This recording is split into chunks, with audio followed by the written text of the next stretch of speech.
Buddhist Zen, the following 7 short stories are not only interesting but also rich in philosophy. Reading them once is better than reading 10 years of books. Today I'm going to share with you 7 insightful short stories that offer profound life lessons in every word. A simple story can provide profound insights, enough to enlighten one's mind and provoke deep reflection. After reading these 7 short stories, remember to share them with your friends for further contemplation. 1. A monk alone in a room. Will you eat meat? A visitor asked a monk, "I'd like to ask a somewhat disrespectful question." The monk gestured for the visitor to proceed. The visitor asked, "When you're staying in a public place, alone in your room, do you eat meat?" The monk didn't directly answer but asked, "Did you drive here?" The visitor replied, "Yes." The monk said, "When you drive, do you wear a seatbelt? And are you wearing it for yourself or for the police? If it's for yourself, you should wear it regardless of the police's presence." The visitor suddenly realized and said, "Oh, I understand now." George Bernard Shaw once said, "Self-control is the strongest instinct." When one lacks self-discipline, their actions are often influenced by habits, immediate temptations, or the ideas and opinions of others, making it nearly impossible to pursue what their heart truly desires. 2. What to do when the pot of fish used for alms breaks. An old monk and a young monk were on a journey. Accidentally, the pot of fish they used for alms broke. The young monk was upset, but the old monk didn't even glance at it and continued on their way. The young monk caught up and asked, "Our pot broke. Why didn't you even look at it?" The old monk replied, "Because no matter how many times I look back, it remains broken." Buddha said, "Life is fleeting, one should not be overly attached."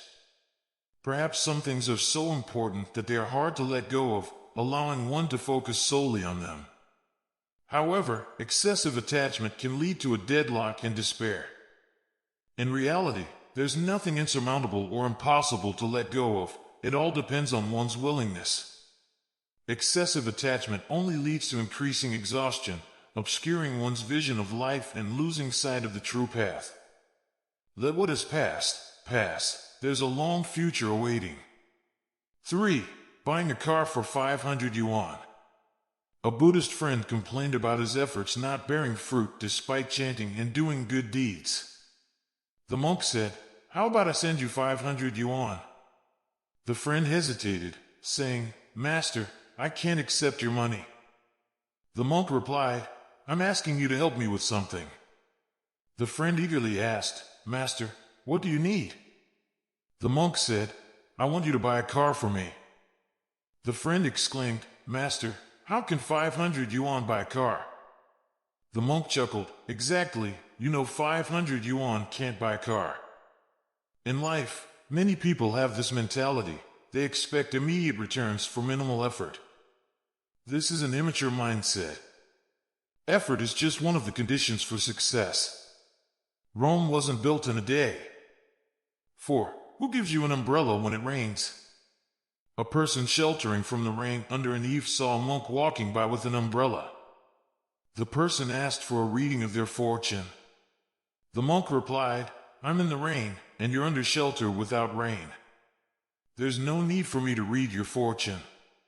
The person immediately stepped out into the rain, saying, "Now we're both in the rain.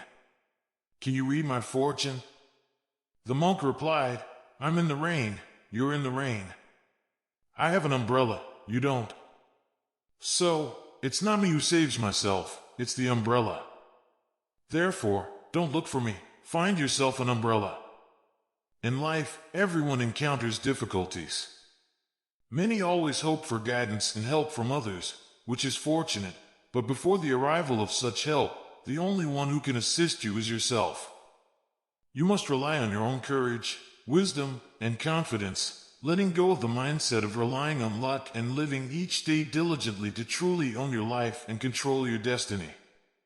The fewer dependencies and fewer requests for help from others, the clearer one can see the realities of life, maintaining a peaceful and joyful state of mind.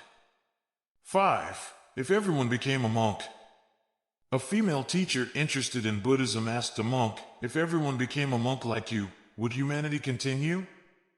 Without directly addressing the question, the monk calmly asked, "How old is your child? A boy or a girl?" The teacher replied, 17 years old, a girl. The monk continued, "She's preparing for the college entrance exams?" The teacher affirmed, "Yes. She's studying hard, aiming for a university in Beijing. Other universities aren't worth it." The monk said, "You've answered your own question. If everyone thought like you, who would farm? Would universities in other provinces close down?" The teacher was stunned, realizing that not everyone would aim for the same path. Buddhism is a minority, just as getting into Beijing University is a minority. It's not a situation where everyone follows the same path. 6. Does feces smell? A woman incessantly complained about her suffering. The monk interrupted, saying, "You have quite a lot of suffering." The woman cried, "Others' grievances may last 3 days and nights, but mine lasts 3 years." The monk asked, "When did this suffering occur?" The woman replied, "In the past few years." The monk asked, "Isn't that in the past? Why still cling to it?" Pausing for a moment, the monk continued, "Do you think feces smell?" The woman answered, "Of course, they do." The monk said, "Where's the feces now?" The woman replied, "It's been flushed away with water."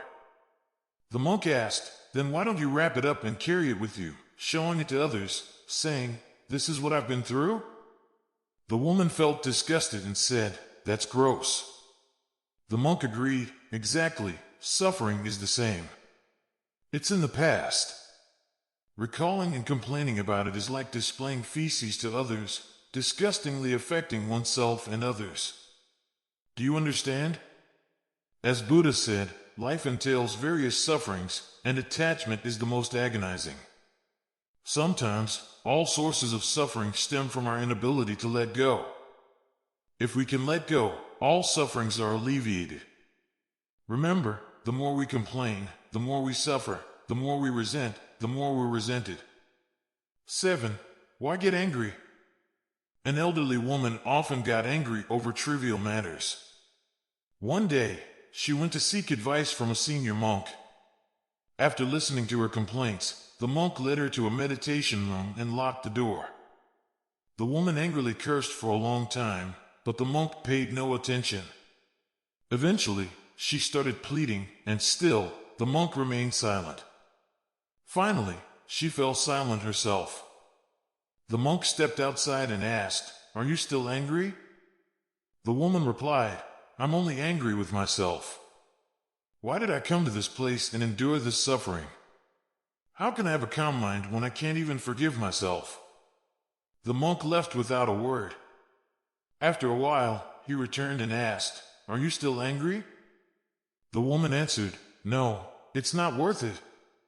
The monk left again. When he returned the third time, standing outside in the evening sun, the woman asked, "Master, what is anger?" The monk poured the tea in his hand onto the ground. The woman tried to understand for a long time. Finally, she realized that our lives are like the tea in the monk's hand, merging with the earth in an instant. In the records of ancient sages, Han Shan asked Shurda, "If someone in the world baselessly slanders, bullies, insults, mocks, scorns, despises, or dislikes me, deceives me, what should I do?"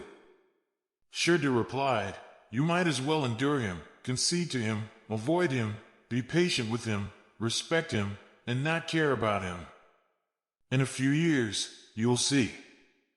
Time is so short. In life, some trivial matters are not worth our time to get angry." That concludes today's sharing. Thank you very much for your attention. Don't forget to like, subscribe, and leave your comments and shares. You're never alone here.